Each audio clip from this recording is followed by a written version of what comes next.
all about you and what it is exactly you do. Yeah, so my name's Lieber. I'm a cinematographer, director. I just finished a big film with Bethany Hamilton called Unstoppable. And in that film, I wore a lot of hats besides just, directing and shooting it. I kind of produced and did a lot of things. I had an amazing team with post.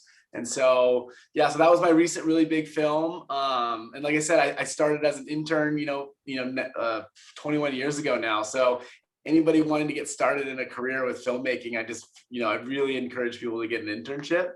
And yeah, now I am producing content for Surfrider Foundation. I shoot commercial work, and documentary. So I'm kind of like available as a cinematographer, director. I do a lot of different other little like side hustle things as well. But for the most part, my most day to day is just cinematography. And recently, like I think you saw on my Instagram, I bought myself a drone, and I've been really learning how to fly a drone, but then also just the visual experience you can kind of capture with a drone is so unique. And so being able to apply my photography and cinematography skills to that has been really, really fun. So yeah, it's been fun lately to during the pandemic, learn something new.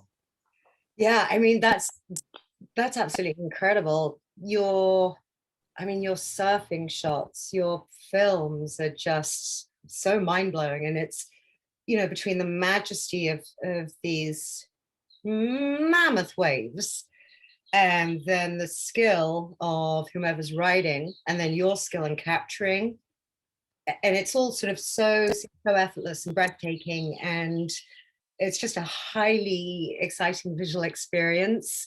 How are you finding now the conversion to drone photography? Well, so I've been just inspired for so many years in my own career by friends and peers that I used to look up to. I feel like our peers now, and there's so many amazing surf filmmakers and photographers, and I feel like I've kind of cherry picked what I like out of all of them and created my own vibe and style. But I think for drone photography specifically, or even cinematography, I really like this just straight down and starting to see like how the earth like creates art, right? Like I just feel like I'm a conduit to capturing the art that is nature. And I'm such a fan of conservation and trying to, make a better planet. And so I also hope that when people see some of my work, it just inspires them to either go outside or get engaged with the environment. I feel like nature is so important for our soul. And and so that visual look of straight down and getting to see sometimes symmetry, just all the different formations that Earth is creating. And then even just looking at the ocean and the way water moves from that perspective, because I've been in a helicopter, but it's a short period of time. So actually just getting to hover the drone from different, elevations, maybe 100 feet, 200 feet, however high, and just getting to like watch water move and capture that. It's always moving and changing. It's just like this really special kind of moving painting, And so I don't know, that to me has been one of the more fun things that I've got to just indulge in recently. That's mind-blowing. You make it sound so easy, like, and effortless, and it's like, but then you look at your work and it is art. I mean, really. And I love how you sort of talk about, the canvas of nature, basically. And especially how looking at the ocean and how completely different it is from up above. The trees, and it's awesome. But you've done lots and lots and lots of campaigns. So you've done something for Jeep. What else have you done? Tell us about some of your sort of commercial gigs. Yeah, the first commercial job that I did start to finish was a life-proof commercial, and we got to shoot like surfing and mountain biking and a bunch of other sports. And so that was really fun to be able to shoot it and edit it. And then they spent I think they did a $2 million ad buy. And then they did that commercial did I think they sold $1 million in product in the first hour it aired on TV, wow, which was pretty cool. So getting to do that was great. But then rewinding back prior to that, I worked for Nike for a few years doing this. They were sponsoring surfers at the time. And they did a commercial all at night and it was directed and produced by like a bigger agency, but I got to be a cinematographer on it. And so getting to work on the bigger Nike commercial, and then I made a surf film for Nike. So like just having those experiences. And now more recently, I did a piece with another photographer. His name's Tim Tatter. We shot a piece for Manscaped. Yeah, I did a piece with Jeep.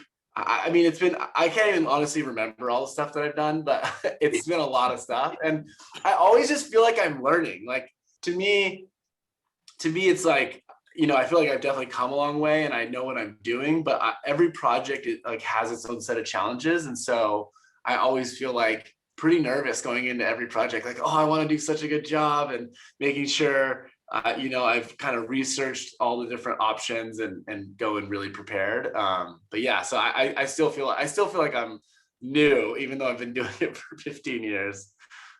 Wow, I love that. I love your you have a very youthful, effervescent, almost pure energy about all of this. You know, I mean, obviously I looked you up on your website and you know, saw your photo and stuff, but I was expecting someone quite serious to come to this interview because of the quality of the work. I was like, oh, that's why. Oh, thanks. Well, that's why I said to you at the beginning. That's why I was like, oh, hell, what am I going to ask this guy? Because, whoa, you know. Yeah. But I love the joie de vivre that you have and that you bring to your creativity and your career. It's awesome. Very, very cool. When I'm on set shooting something, I do get pretty like serious. But I think part of just creating good content is having fun, and also realizing it sometimes it just takes a lot of time. You know, you have to, for the style of work that I do, you have to shoot a lot to capture a little. You know, it's repetition. That idea of 10,000 hours. You know, I've put in so much time that it seems almost effortless, but like I still have to put in so much time in the ocean, and nature is always humbling you. So no matter like how cool you think you are, like, you know, a big wave comes and knocks you down. And so you're constantly being humbled, and it keeps it fun and new. Oh, I love that. I love that approach. Yeah, just right when you think you're so popular and the wave will just come and go, bing, bye. Yeah, bang, yeah. Yeah, ego and waves don't go together. Okay, so going back to Surfrider, how did you get into that? I want to know also all about your inspiration in and around the oceans and why ocean conservancy is so important to you. Yeah. Well, just traveling for the last 10 years and shooting surf films, over the years, I really notice a rise in plastic. Like I go swimming to film in the ocean, and plastic is kind of floating by me every day. And I'm grabbing it and putting it in my wetsuit. I'm always swimming in with plastic. So becoming aware of that issue was just by firsthand experience and knowledge. That was my initial like, oh wow, like we need to do something, like thought, like we need to do something about this. And before I got involved with Surfrider, so my best friend, he was the former majority leader of California State Assembly for the 57th district. So his name's Ian Calderon. And I was talking with another surfer, Greg Long, about all this problem, who's a surfer and environmentalist. And he kind of like, he's like, man, we have to like turn the faucet off. We got to figure out how to not use plastic and even like straws. And so I kind of ended up coming up with this idea of like straws upon request. So I kind of like pitched my friend on this idea, and then a year later he got it into law in California, which was pretty cool. So that law, yes, that's you. Yeah, I mean, Ian's responsible for it. Ian's the one that did the hard work. I just was like, I mean, I call Ian all the time. I'm like, hey, what about this idea? And he's like, yeah, whatever. But that was one idea that kind of like got through. So there was already a lot of movement. There were so many organizations like Surfrider and others that were actually pushing this idea. And I just happened to be friends with someone who listens to me occasionally. And so he got it through. And then through that, another friend connected me with Surfrider a year ago. And so I've been doing Surfrider's work for the last year and a half. And it's just been so incredible to see how many, like, Surfrider is like 30,000 plus volunteers, and there's so many people fighting for plastics. Like it's just and other issues as well. And it's been very special to get to see like how Surfrider works, how many people are involved, how passionate they are. You know, I'm just one component trying to tell people stories, so I feel pretty small, but there's just so many like cool people who are volunteering, and they're going to city council meetings and, you know, speaking to their politicians, and you really get to see government at work through these activists, and seeing how it actually works is really inspiring. And so I feel like the more I can kind of convey those stories, hopefully more people join the cause, and we continue to like make the world a better place, hopefully. No, I love that. And in the awesome films you shared with me, you know, I was, you know, amazed at the commitment of some of these ambassadors and activists. And then again, you know, of course, I had a little eye roll moment during it when knowing that, you know, the plastic bag industry turns up to petition against plastic bags being banned. Well, obviously that makes sense because it's big business, and, you know, plastic's made out of petroleum, and it's all, but it's just the fact personally for me that really the plastic bag industry are still trying to hoodwink us, and they still think that we're all so stupid, including city council members, that they're not going to ban the bag. And it's insane how much actually ban the bag campaigns have been successful all over the world now. I was doing a brochure article last week, and, you know, and even in Thailand, no plastic bags in grocery stores. And that's a poor country. And even they are stepping up to do something about this. So I think it's great to have Surfrider here helping us with this. And I think particularly in the United States of America, where it's all big business, you know? Yeah, well, it's been really interesting to see how change occurs, because if you're not too involved in it, it seems like nothing happens for a really long time, then all of a sudden a big change. But what's interesting is that like what happens is these small cities or counties will do a plastic ban, you know, and then it kind of like trickles up that way, right? So the big change that we need is a federal level, and Surfrider has an initiative, Break Free from Plastic, that looks like it has potential to maybe pass this year, which will require anybody creating plastic to be fully responsible for the life of the garbage they create, which will be amazing. But which it's crazy to me that, like, you know, it's the last 30 years, companies have had free reign to just create garbage without being responsible for it. I actually think that's an interesting, anyways, that's a different rabbit hole. But on the East Coast, there's this Alex, is this chapter leader, his name's Alex, and he's been working in Massachusetts for, I can't remember how long, but they got one victory, and then they got another victory, and then all of a sudden they have like 50 victories, and then from those small victories, then the statewide, and now they can take it to a federal level. So I think like change is slow at first, and then there's that tipping point where then it kind of like goes quicker. And, you know, the plastic straws upon request, right? It's not, if you really look at the bill, it doesn't have much teeth. It doesn't really do that much, but what it did do was create awareness. And so a lot to business owners, right? So sometimes it's like you're busy running your restaurant or whatever your business is, and maybe you don't even realize that these are issues, or that there's other products that are competitively priced that are more environmentally friendly.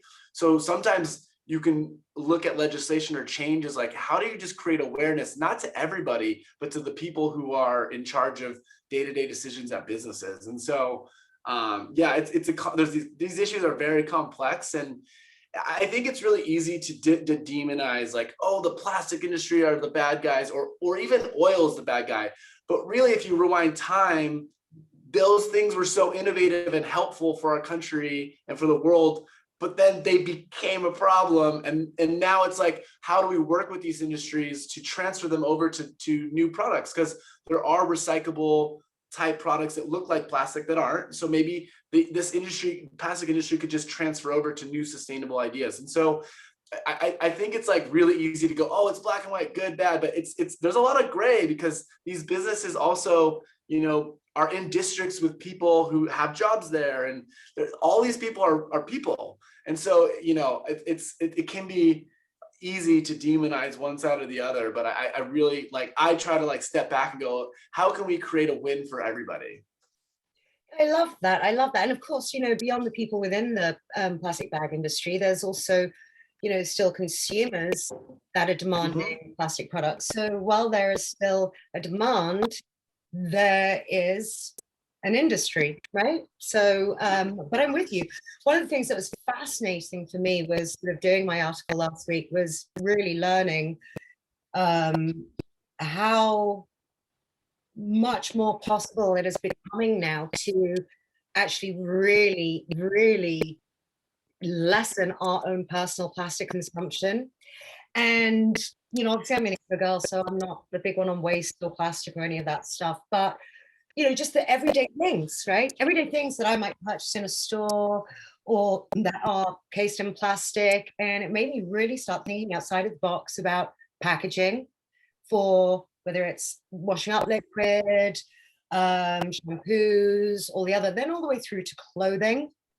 There's tremendous things going on with obviously recycling of plastic bottles.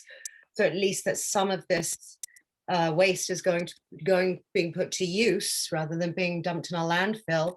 But I actually was really excited about how it would be very easy, as it were, and you know it's only just sort of beginning now to become sort of available. It excites me to think now what will be possible as we continue to go down this road. And I'm just really excited because it started a massive inquiry in my life now.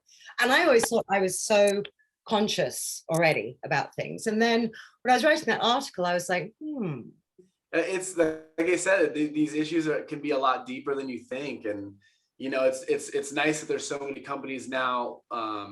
Like if you want everything to be kind of a sustainable for like say dishwashing soap or whatever, there's companies now that have like created a marketplace for themselves by you sign up and then they send you refill bottles and you send them back, and you know you're starting to just there's a lot of like things starting to happen to you know solve these problems. It's just like I said, it's slow at first and then it'll become more rapid. The other thing is I believe there's enough plastic already in in existence that if humans can be better about recycling it, we really just wouldn't need any more created.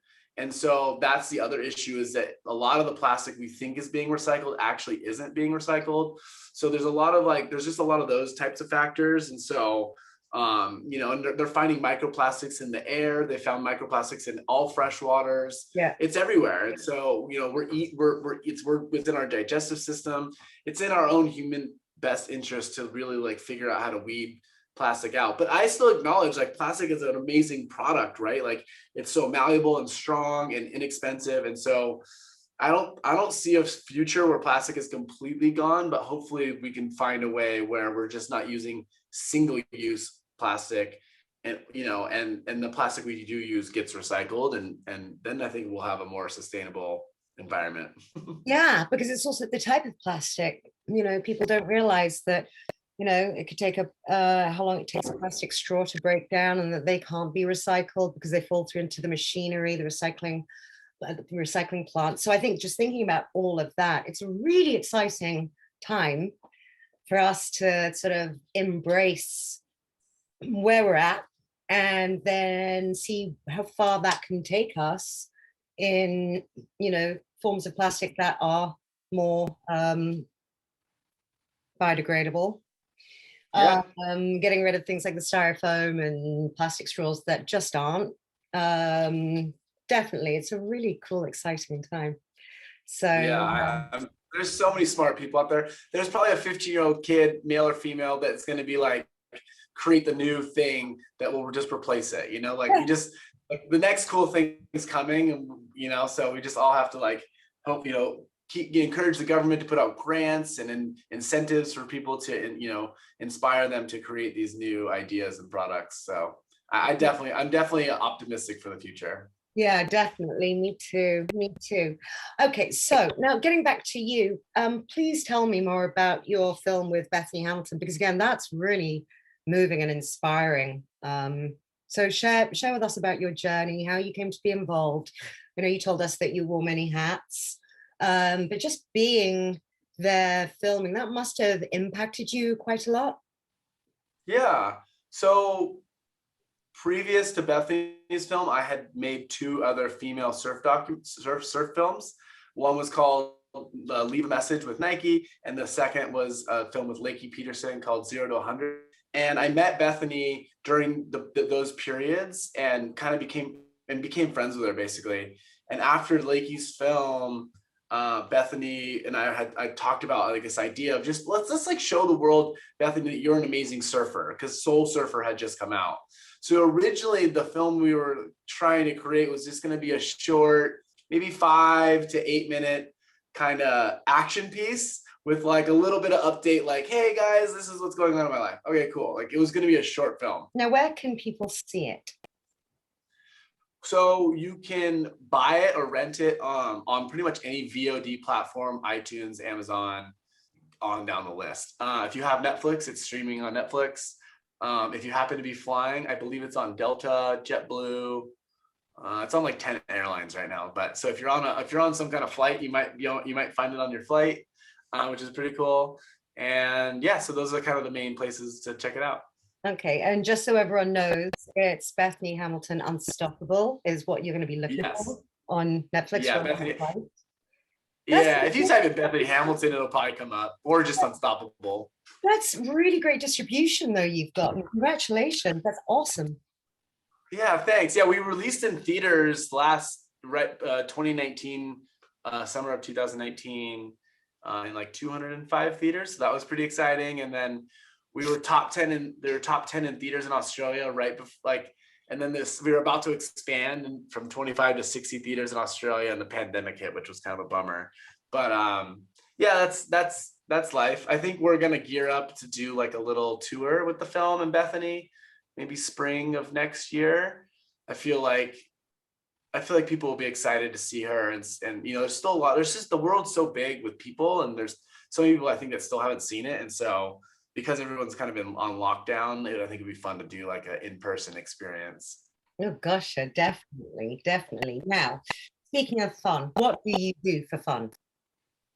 Well, I just got back from snowboarding in Washington, actually. So yeah, when I'm not making a surf film, I'm trying to surf or go snowboard. I like to go run. Yeah, so those are probably like the 3 main kind of activity wise that I like to go do. With Crib, what is next for you? What can we look out for next from Aaron Lieber and Lieber Films? Oh, I'm trying to figure that out too, actually. To me, filmmaking is such a personal, like I personally want to be like excited, you know, I want to be like wrapped up in the story. And I've outlined 3 different films, or 2 films in one series that I'm interested in doing that aren't even in surfing at all. You have such an awesome demeanor, and I'm a huge fan of the work you're doing, and so super grateful that you would talk to me and Coco today. Thank you so much for reaching out, and yeah, happy to talk to you too. It's been so nice, and I really appreciate it, and all the great work you guys are doing, so keep it up.